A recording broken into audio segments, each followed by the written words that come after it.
സാറേ, നമ്മൾ ഒരുപാട് നാളായി ഇപ്പോൾ കഥേമ എടുത്തിട്ട്, അപ്പോൾ പഴയ സംഭവങ്ങൾ, ചരിത്രത്തിലെ പല ഏടുകൾ നമ്മൾ ഈ കഥേമയിലൂടെ പുറത്തു കൊണ്ടുവരും. ഇപ്പോൾ ഞാൻ ചോദിക്കുന്നത്, ഈ അഫ്ഗാനിലെ മുൻ പ്രസിഡൻ്റായിരുന്ന നജീബുള്ള അദ്ദേഹത്തെ വിളക്കുകാലിൽ കെട്ടിത്തൂക്കി എന്നാണ് കേട്ടിട്ടുള്ളത്. അപ്പോൾ ഒരുപക്ഷെ അന്ന് അവിടെ ഉണ്ടായിരുന്ന താലിബാൻ ആയിരിക്കുമെന്ന് കരുതുന്നു, അറിയില്ല. പക്ഷേ അദ്ദേഹത്തെ ഇന്ത്യ എപ്പോഴെങ്കിലും രക്ഷിക്കാൻ ശ്രമിച്ചിരുന്നോ? അങ്ങനെ ഒരു കഥയും കേട്ടിരുന്നു. 1996 ഈ താലിബാൻ അദ്ദേഹത്തിനെ വിളക്കുകാലിൽ കെട്ടിത്തൂക്കുന്നത്, കൊന്നിട്ട്. 1996 സെപ്റ്റംബറിലാണ് താലിബാൻ കാബൂൾ പിടിക്കുന്നത്. ഇതിനു മുമ്പ് 1992 ഏപ്രിൽ 17 ഇന്ത്യ ഒരു വിമാനം കാബൂളിൽ എത്തിച്ചു കൊടുത്തിട്ട്, ഇന്ത്യ നമ്മുടെ തന്നെ വിമാനമല്ല, ഇന്ത്യ വേറൊരു രാജ്യത്തിൻ്റെ വിമാനം അവിടെ കാബൂളിൽ എത്തിച്ചിട്ട് നജീബുള്ളയെ രക്ഷിച്ച് ഡൽഹിയിലേക്ക് കൊണ്ടുവരാനായിട്ടൊരു പദ്ധതി ഉണ്ടായിരുന്നു. ഈ പദ്ധതി അന്ന് ഈ ധോവൽ ഇന്നത്തെ പൊസിഷനിലൊന്നും ഇല്ല, അജിത് ധോവൽ. പക്ഷേ ഡൽഹിയിലെ അഫ്ഗാൻ ഡെസ്കിൽ ആണ് അദ്ദേഹം പ്രവർത്തിച്ചിരുന്നത്. പക്ഷെ അദ്ദേഹത്തിൻ്റെ മുകളിൽ, ഉദാഹരണത്തിന് ജയൻ ദീക്ഷിത് വിദേശകാര്യ സെക്രട്ടറി ആയിരുന്നു, മലയാളിയാണല്ലോ ജയൻ ദീക്ഷിത്. മുൻഷി പരമപിള്ളയുടെ മകനാണ്, രത്നമയി ദേവിയുടെ. രത്നമയി ദേവി പിന്നീട് ഗാന്ധിയുടെ ആശ്രമത്തിൽ പോയിട്ട് ദീക്ഷിതിനെ വിവാഹം ചെയ്യാണ്. അങ്ങനെയാണ് ജയൻ ദീക്ഷിതാവുന്നത്. വിജയ് നമ്പ്യാർ മലയാളി, കാബൂളിൽ ഇന്ത്യയുടെ സ്ഥാനപതിയാണെന്ന് അഫ്ഗാനിസ്ഥാനിൽ. നരസിംഹറാവു ആണ് പ്രധാനമന്ത്രി. ഇപ്പം ഇന്നത്തെ നരേന്ദ്രമോദിയും ധോവലും ഒക്കെ ആയിരുന്നെങ്കിൽ നജീബുള്ള ഇന്ത്യയിൽ വരുമായിരുന്നു. അപ്പോൾ ഇതിൻ്റെ കഥ ഈ വിജയ് നമ്പ്യാരോടൊക്കെ സംസാരിച്ചിട്ടാണ് Avinash Paliwal my enemy's enemy എന്ന് പറഞ്ഞ പുസ്തകത്തിൽ വിവരിച്ചിട്ടുണ്ട്. അപ്പോൾ ഇടയ്ക്ക് ചില നമ്മുടെ പ്രേക്ഷകരുമൊക്കെ ഈ നജീബുള്ളയുടെ കഥ പറയണമെന്ന് പറഞ്ഞ് അപ്പോഴാണ് ഞാനിത് നോക്കിയത്. ഈ മുഹമ്മദ് നജീബുള്ള അഹമ്മദ് സായ് പ്രസിഡൻ്റ് ആയിരുന്നത് 1987 മുതൽ 1992 വരെ, 5 കൊല്ലം. 1996 സെപ്റ്റംബറിൽ കാബൂൾ താലിബാൻ പിടിക്കുന്നു, അദ്ദേഹത്തിനെ കൊന്നു, വിളക്കുകാലിൽ കെട്ടി തൂക്കി, നേരത്തെ പറഞ്ഞ പോലെ. പക്ഷേ 1992 ഏപ്രിൽ 17 ഇന്ത്യയുടെ ഓപ്പറേഷൻ ആസൂത്രണം ചെയ്ത ദിവസം ഈ ഹബീബുള്ള ശരിക്കും ഒറ്റപ്പെട്ടു പോയിരുന്നു. കൂടെ ആരുമില്ലാതെ ഒരവസ്ഥ അദ്ദേഹത്തിനുണ്ടായിരുന്നു. പുലർച്ചെ 3 കാബൂളിൽ നിന്ന് അദ്ദേഹത്തിനെ ഇന്ത്യ അയച്ച വിമാനത്തിൽ കൊണ്ടുവരാനായിരുന്നു പദ്ധതി. അദ്ദേഹം വിമാനത്താവളത്തിലെത്തി. അതിന് 2 ആഴ്ച മുമ്പ് ഹബീബുള്ളയുടെ ഭാര്യയെയും പെൺമക്കളെയും ഡൽഹിയിൽ നേരത്തെ എത്തിച്ചിരുന്നു. കുടുംബത്തിനോട് പിന്നീട് ചേരാം എന്നുള്ളതായിരുന്നു ഉദ്ദേശം. ഈ ഐക്യരാഷ്ട്രസഭയുടെ മനുഷ്യാവകാശ സംഘടനയുടെ തലവൻ സെനോൻ സെവൻ അദ്ദേഹത്തിൻ്റെ കൂടെ നജീബുള്ള രക്ഷപ്പെടുക. ഐക്യരാഷ്ട്ര മനുഷ്യാവകാശ സമിതിയുടെ അവിടുത്തെ മേധാവി ഈ സെനോൻ 7 അഫ്ഗാനിസ്ഥാനിലും മനുഷ്യാവകാശ കാര്യങ്ങളൊക്കെ നോക്കിക്കൊണ്ടിരിക്കുന്നത്. ഇപ്പോൾ പലസ്തീനിലും ഒക്കെ ഉണ്ടല്ലോ, അതുപോലെ അഫ്ഗാനിസ്ഥാനിലുണ്ടായിരുന്ന UN സംഘടനയുടെ തലവൻ സെനോൻ 7ൻ്റെ കൂടെ നജീബുള്ളയെ കൊണ്ടുവരിക എന്നുള്ളതായിരുന്നു പദ്ധതി. ഈ സെനോൻ 7 പാകിസ്ഥാനിലെ നവാസ് ഷെരീഫിനെ വിളിച്ച് സംസാരിച്ചു. ഇങ്ങനെ നജീബുള്ള ഇന്ത്യയിലേക്ക് പോവാണ്, നിങ്ങൾ ശല്യമൊന്നും ഉണ്ടാക്കരുത് എന്ന് പറഞ്ഞ് പാകിസ്ഥാനിലെ ഷെരീഫിനെ വിളിച്ച് സമ്മതിപ്പിച്ചിരുന്നു. പാകിസ്ഥാൻ പ്രശ്നമൊന്നും ഉണ്ടാക്കില്ല എന്ന് പറഞ്ഞിരുന്നു. 1 മണിക്കൂറിൻ്റെ ഉള്ളിൽ ഈ അഭയം ഡൽഹിയിൽ കൊടുക്കാം എന്ന് നരസിംഹറാവു ആ ഡിസിഷൻ പെട്ടെന്നെടുത്തു. 1 മണിക്കൂറിൻ്റെ ഉള്ളിൽ വന്നോട്ടെ, ഇവിടെ അഭയം കൊടുക്കാം എന്ന് തീരുമാനമൊക്കെ എടുത്തിരുന്നു. ഈ അംഗരക്ഷകൻ, ബോഡി ഗാർഡ്, പിന്നെ ഈ ഐക്യരാഷ്ട്രസഭയുടെ UN ഓഫീസേഴ്സ്, അവരുടെ കൂടെയാണ് നജീബുള്ള പുറപ്പെടുന്നത് വിമാനത്താവളത്തിലേക്ക്. നജീബുള്ളയുടെ വാഹന വ്യൂഹം, അതിന് വിമാനത്താവളത്തിൻ്റെ അവിടെ എത്തിക്കഴിഞ്ഞപ്പോൾ വിമാനത്താവളത്തിൻ്റെ ഉള്ളിലേക്ക് പ്രവേശനം തടഞ്ഞു. കാരണം എന്താണെന്ന് വെച്ചാൽ ഈ നജീബുള്ളയ്ക്ക് എല്ലാ സ്ഥലവും കടന്ന് വരാൻ വേണ്ടിയിട്ടൊരു പാസ്വേഡ് കൊടുത്തിരുന്നു. കാരണം മുജാഹിദിൻ്റെ പിടിയിലൊക്കെ വരികയാണ്, വഴിക്ക് വെച്ച് ആരെങ്കിലും ചോദിച്ചു കഴിഞ്ഞാൽ തന്നെ ഇന്ന കോഡ് വാക്ക് പറഞ്ഞാൽ മതി വിടും എന്ന് പറഞ്ഞിരുന്നു. അത് പക്ഷേ ഈ അവസാന സ്ഥലത്ത് വിമാനത്താവളത്തിൻ്റെ അവിടെ ശരിയായില്ല. അത് ആ പാസ്വേഡ് പറഞ്ഞപ്പോൾ കടത്തി വിട്ടില്ല. എന്തുകൊണ്ടാന്ന് വെച്ചാൽ അഫ്ഗാനിസ്ഥാനിൽ 45,000 പേരുടെ സേനയുള്ള അബ്ദുൾ റഷീദ് ദോസ്തം എന്ന് പറഞ്ഞിട്ടൊരു യുദ്ധപ്രഭു, വാർ ലോർഡ്, ഇങ്ങനെ ആഭ്യന്തര സമരമൊക്കെ നടത്തിക്കൊണ്ടിരിക്കുന്ന ഇയാൾ പിന്നീട് പ്രതിരോധ മന്ത്രിയൊക്കെ ആയി അവിടെ. ഈ ദോസ്തം ഇപ്പൊ തുർക്കിയിലാണ്. ഈ അഫ്ഗാൻ യുദ്ധപ്രഭു അബ്ദുൾ റഷീദ് ദോസ്തം, അയാളുടെ സേനയാണ് ഹബീബുള്ളയെ തടഞ്ഞത്. ഈ ദോസ്തം ഹബീബുള്ളയുടെ ഒരു വലങ്കയായിട്ടാണ് പ്രവർത്തിച്ചുകൊണ്ടിരുന്നത്. ഹബീബുള്ള പ്രസിഡന്റ് ആയിരുന്നപ്പോൾ അവിടെ ആരാണോ അധികാരത്തിൽ വരുന്നത് അവരുടെ കൂടെയായിരിക്കും ദോസ്തം. അപ്പൊ മുജാഹിദ്ദീനുകൾ ഈ കാബൂൾ പിടിക്കുന്നു എന്ന് വന്നു കഴിഞ്ഞപ്പോൾ ഈ ദോസ്തം അവരുടെ ഭാഗത്ത് ചേർന്നു. ആരുടെയെങ്കിലും കയ്യിൽ നിന്നൊക്കെ പൈസ മേടിച്ചുകൊണ്ട് അവരുടെ പണി ചെയ്തുകൊണ്ടിരിക്കുക എന്നുള്ളതാണ് ദോസ്തം ചെയ്തുകൊണ്ടിരുന്നത്. അങ്ങനെ ദോസ്തം ഈ അവസാന നിമിഷത്തിൽ ഹബീബുള്ളയെ കാലുമാറി നജീബുള്ളയെ കൈവിട്ടിട്ട് ഈ മുജാഹിദ്ദീനെതിരെ പ്രാദേശിക പട്ടാളമൊക്കെ ഉണ്ടാക്കി വടക്കൻ പ്രവിശ്യ ജോസ് ജാനിൽ പ്രവർത്തിച്ചുകൊണ്ടിരുന്ന ആളാണ് ഈ ദോസ്തം. എന്നിട്ടാണ് കാലുമാറിയെ.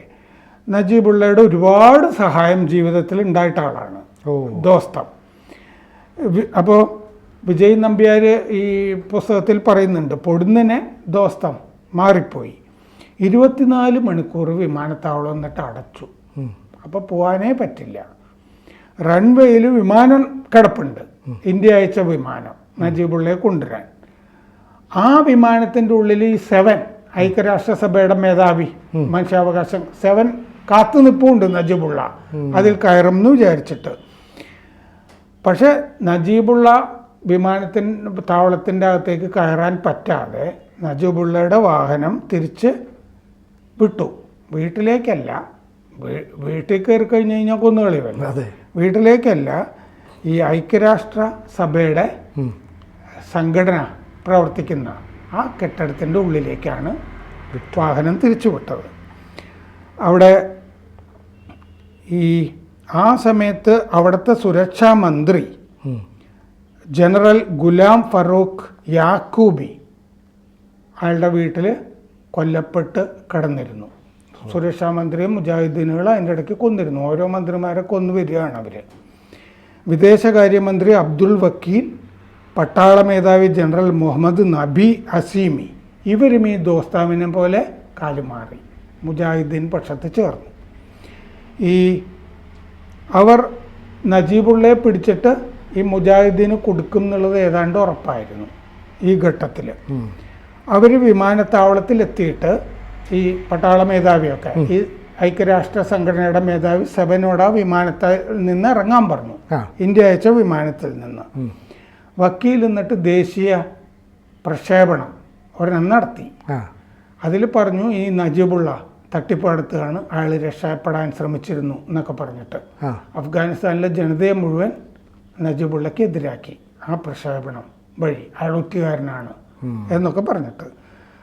പുലർച്ചെ 4:35 ആയപ്പോൾ വിജയ് നമ്പ്യാർ ഈ ഐക്യരാഷ്ട്രസഭ കെട്ടിടത്തിൻ്റെ വളപ്പിൽ നജീബുള്ള ഉള്ള സ്ഥലത്ത് എത്തി. പുലർച്ചെ 4:35 ഒരു പ്ലാൻ ബി നമുക്ക് ഉണ്ടായിരുന്നില്ല ഇന്ത്യക്ക്. ഒരു നല്ല ഓപ്പറേഷൻ നടത്തുമ്പോൾ ഇങ്ങനെ സംഭവിച്ചാൽ എന്നുള്ളൊരു സാധനം വേണമായിരുന്നല്ലേ, നമ്മളെങ്ങനെ നജീബുള്ളയെ ഹാൻഡിൽ ഹാൻഡിൽ ചെയ്യും, രക്ഷപ്പെടുത്തും എന്ന് പറഞ്ഞിട്ട് പ്ലാൻ്റെ ബി അപ്പം ഇല്ല എന്ന് വിജയ് നമ്പ്യാർ തന്നെ സമ്മതിച്ചിട്ടുണ്ട്.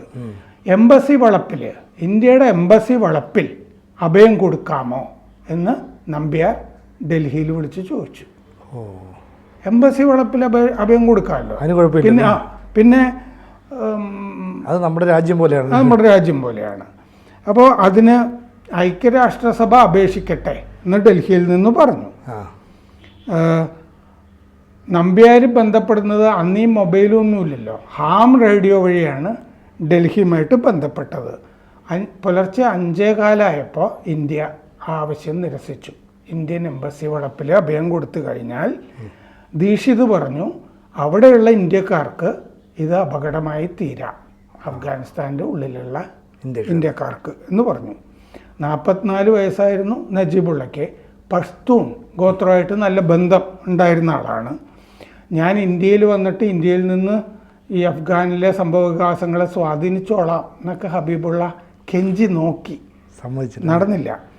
1992 ഏപ്രിൽ 22 ബുത്രോസ് ഗാലി, ഐക്യരാഷ്ട്രസഭ ജനറൽ സെക്രട്ടറി, നമ്മളെ അറിയിക്കാതെ പെട്ടെന്ന് ഡൽഹിയിൽ വന്നു. എന്നിട്ട് എന്തിനാ വന്നതെന്ന് വെച്ച് കഴിഞ്ഞാൽ 6 ദിവസം ചർച്ച നടന്നു. ഈ ഹബീബുള്ളയെ രക്ഷപ്പെടുത്താൻ വേണ്ടിയിട്ടാണ് ബുത്രോസ് ഗാലി ഇവിടെ വന്നത്. ആഭ്യന്തരമന്ത്രി SB ചവാൻ അപ്പോൾ പറഞ്ഞു പിന്നീട് പരസ്യമായിട്ട്, ഹബീബുള്ളയ്ക്ക് ആഗ്രഹമുണ്ടെങ്കിൽ ഇന്ത്യയിൽ വരാമെന്ന്, അല്ലാതെ നമ്മൾ കൊണ്ടിരുന്നല്ല. അത് തന്നെത്താനെ എങ്ങനെ വരാനാണ്? ആഗ്രഹമുണ്ടെങ്കിൽ ഇന്ത്യ മറ്റൊന്നും വേറൊന്നും ചെയ്തില്ല എന്ന്. ഐക്യരാഷ്ട്രസഭ അപേക്ഷിച്ചാൽ ഒരു വിമാനം അയക്കാം എന്ന് പറഞ്ഞു. ഐക്യരാഷ്ട്രസഭ പാകിസ്ഥാൻ ഐക്യരാഷ്ട്രസഭ അതായത് UN പാകിസ്ഥാനോടും മുജാഹിദ്ദീനോടും സംസാരിക്കണം, ഇത് സമ്മതിപ്പിക്കണം. മുജാഹിദ്ദീനാണെങ്കിൽ ഇതിന് സമ്മതിക്കുന്ന പ്രശ്നമേ ഇല്ല. ഹബീബുള്ളയെ കൊല്ലുക എന്നുള്ളതാണല്ലോ അവരുടെ ലക്ഷ്യം. അങ്ങനെ റാവു ആണെങ്കിൽ, നരസിംഹറാവുവിൻ്റേതാണെങ്കിൽ ഒരു ന്യൂനപക്ഷ സർക്കാരാണ്. അതുകൊണ്ട് ധീരമായ നടപടിക്കൊന്നും നരസിംഹറാവു തയ്യാറായില്ല. അന്ന് ഇന്നത്തെ ഇന്ത്യ അല്ല, അത്യാവശ്യം ദാരിദ്ര്യമൊക്കെ ഉള്ള ഇന്ത്യ ആണെന്ന്. അപ്പോൾ ഇതിനും മുടക്കാൻ മാത്രമുള്ള പണവും ഇല്ല. ഒരു കൗണ്ടർ ഓപ്പറേഷൻ അപ്പോൾ നമ്മൾ റൂൾ ഔട്ട് ചെയ്തു. ഇനി അധികാരത്തിൽ വരാൻ പോകുന്ന മുജാഹിദ്ദീനുമായിട്ട് നല്ല ബന്ധം വേണമെന്ന് നമ്മൾ തീരുമാനിച്ചു. നമ്മളിപ്പോഴും താലിബാനുമായിട്ട് സംസാരിച്ചുകൊണ്ടിരിപ്പുണ്ടല്ലോ.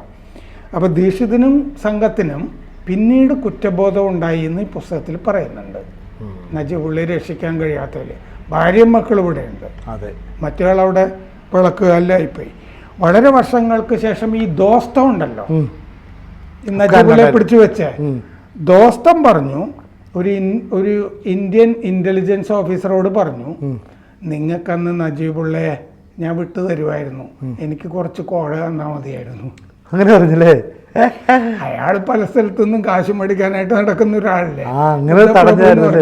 കുറച്ച് കോഴ കൊടുത്തിരുന്നെങ്കിൽ അന്ന് അത് ചെയ്തെടുക്കാമായിരുന്നു എന്ന് പറഞ്ഞു. എന്നിട്ട് ദോസ്തം മുജാഹിദ്ദീൻ നേതാവ് അഹമ്മദ് ഷാ മസൂദുമായിട്ട് യോജിച്ചു, സന്ധിയിലെത്തി. എന്നിട്ട് കമ്മ്യൂണിസ്റ്റ് സർക്കാർ കാലത്ത് പട്ടാള കമാൻഡറായിരുന്നു ഈ മസൂദ്. പിന്നെ CAയുടെ കൂടെയൊക്കെ ചേർന്നു. ഈ കർസായ് മന്ത്രിസഭയിൽ പിന്നീട് ഉപപ്രതിരോധ മന്ത്രിയായി ദോസ്തം. അത് കഴിഞ്ഞ് വൈസ് പ്രസിഡൻ്റായി അഫ്ഗാനിസ്ഥാനിൽ ദോസ്തം.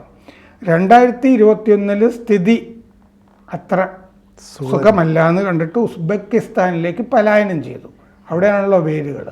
ഇപ്പോൾ ദോസ്തം തുർക്കിയിലുണ്ട്. അപ്പോൾ എന്തായാലും അതൊരു വ്യത്യസ്തമായൊരു കഥയാണ്. ഇങ്ങനെ നജീബുള്ളയുടെ ഇങ്ങനെ ഒരു രക്ഷപ്പെടുത്താൻ ഇന്ത്യ ശ്രമിച്ച ആർക്കും അറിയില്ലായിരുന്നു. പക്ഷേ ഈ പറയുന്ന പോലെ അന്ന് കുറച്ച് കോഴ കൊടുത്തിരുന്നെങ്കിൽ ഇന്ത്യക്ക് അതൊരു വലിയ നേട്ടവുമായി മാറിയേനല്ലേ. എന്തായാലും വ്യത്യസ്തമായ കഥകളുമായിട്ട് കോഴയൊന്നും പോരല്ലോ, വലിയ തുകയായിരിക്കും അല്ലേ, വലിയ കോടികൾ പറയില്ലേ. എന്തായാലും ഒരു 100 കോടി രൂപ തന്നേക്ക് എന്ന് പറഞ്ഞാൽ നമ്മൾ വിട്ടുപോകും അല്ലേ. ധനസ്ഥിതി അത്ര മെച്ചമെന്നല്ലോ. എന്തായാലും ഇങ്ങനെ വ്യത്യസ്തമായ ചരിത്ര സംഭവങ്ങളൊക്കെ ഇനിയും നമുക്ക് കഥയും അമ്മയിലൂടെ പങ്കുവെക്കാം. ഇപ്പം നമുക്ക് ഇവിടെ നിർത്താം. കൂടുതൽ വാർത്തകളും വിശേഷങ്ങളും നിങ്ങളിലേക്ക് എത്താൻ ABC മലയാളം സബ്സ്ക്രൈബ് ചെയ്യുക, ബെൽ ബട്ടണും അമർത്തുക.